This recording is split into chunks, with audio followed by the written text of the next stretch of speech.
Hello everyone and welcome to this video where today I'm filming my 30-week pregnancy update. So as always, if you see me looking down, I've just got my notebook here in front of me.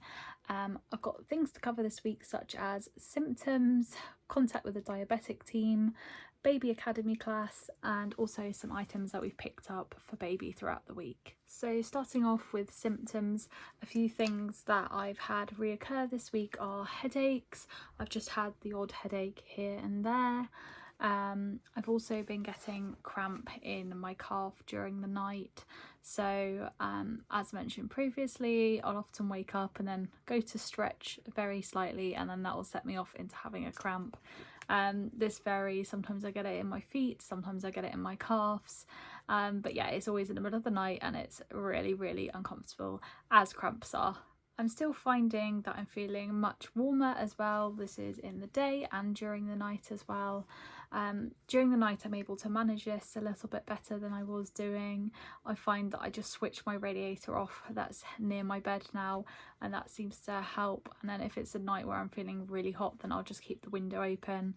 But yeah, that is helping me feel much better during the night, and in the day I'm just finding I don't need to wear as many layers as I used to.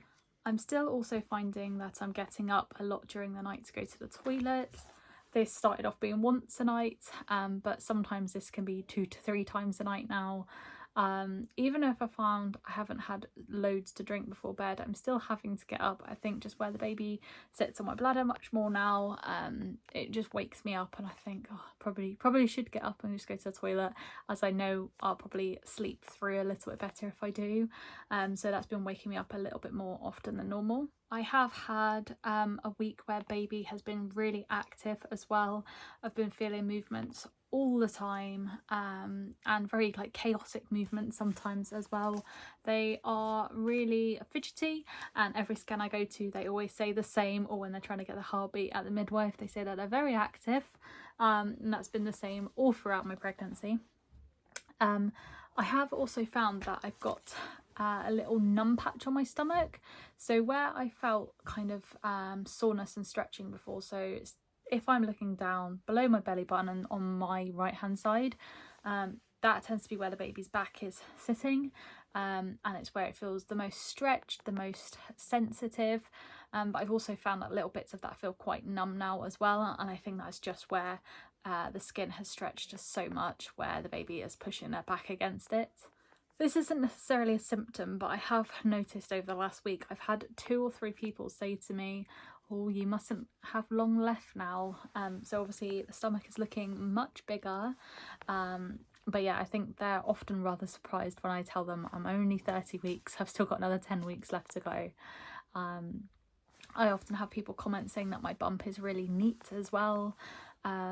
And yeah, I get into that stage where people are definitely starting to make a few comments here and there.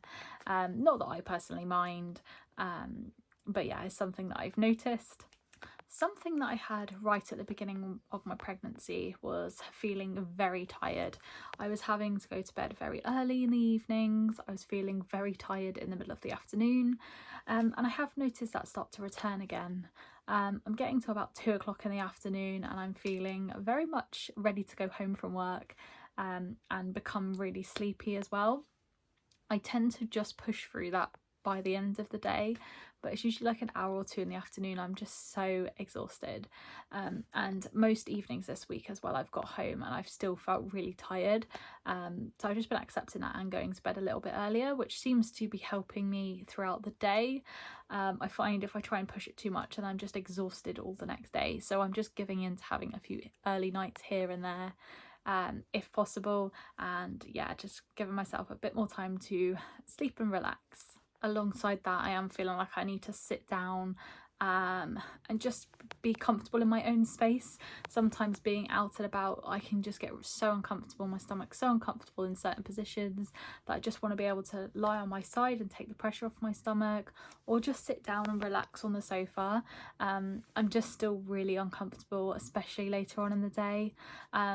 If we're doing something on the weekend, I try and get most of it done in the morning, so then at least I do have the evenings to relax. And with work there's not much I can do. I just try and get on with it as best I can and have an early night where possible.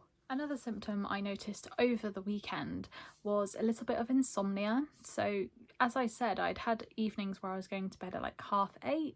I was feeling really tired, and then when it came to the weekend, the time when I can have a bit of a lie in the mornings, kind of go to bed when I like, I couldn't fall asleep. I was up until about 1 o'clock in the morning, which is not like me at all. I just did not feel tired, not feel ready to go to bed, tried to go to sleep, couldn't sleep. And yeah, so I had that over the weekend, but that did end up resolving. I think going back to work just makes you feel more tired in general, so that definitely helped. So I'll go on now and give a little bit of an update about my gestational diabetes this week. I did have to contact the diabetic nurses as I'd had 2 readings out of target. So one had been fasting reading and one had been breakfast reading. So I gave them a call and they contacted me back. They kind of just went through my numbers, asked what I'd eaten on those days. They said they're not too concerned at the minute as it's only been 2 readings out of target. They become more concerned when it becomes a trend and you're having the same readings out of target all the time. They did discuss with me what the next steps could be if I carried on having those readings out of target. She did say that I could consider spreading my breakfast out. So at the moment I have 2 pieces of the little toasty seeded bread with some peanut butter, and I'll have a bit of Greek yogurt and berries as well. But she said maybe having like 1 slice of the bread with the yogurt and then waiting an hour to do my reading and then having the next slice of bread. She said that could help bring the numbers down. They personally don't want me cutting out any of my carbs as I'm already on quite a low carb diet, so they're happy with what I eat. It's just more about spreading it out. I do already have a morning snack between that breakfast and lunch. I have a banana as it is, so it's just about trying to fit that other slice in after my breakfast if I can. I already find that I'm not that hungry now anyway, but we'll see how that goes. She said I don't need to start doing that quite yet, but if it's something that continues happening, then that could help bring my breakfast reading down.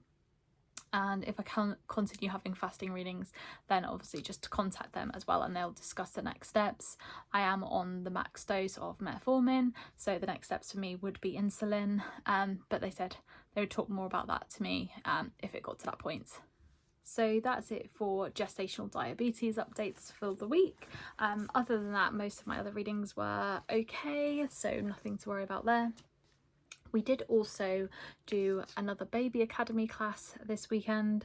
So this was the baby safety class and it lasted about an hour and a half or so. This was the last class that we had booked in, and it's an online free class, and they usually send through an email with all useful information following the class as well. So I'll just run through some of the topics that they covered in the safety class this week.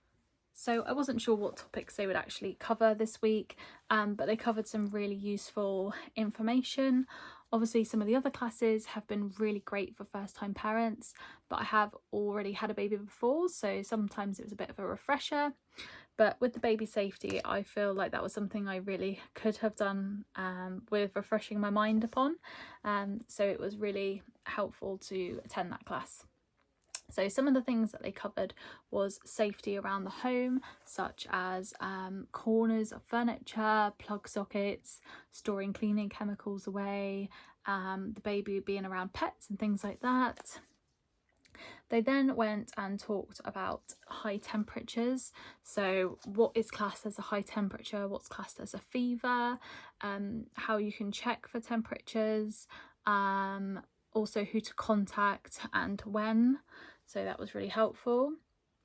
They then went on to talk about teething and ear infections, as lots of the symptoms for these can kind of cross over with each other, but ways to tell them apart and also ways to help, such as things that would help with teething, and then ear infections, ways to soothe that pain as well.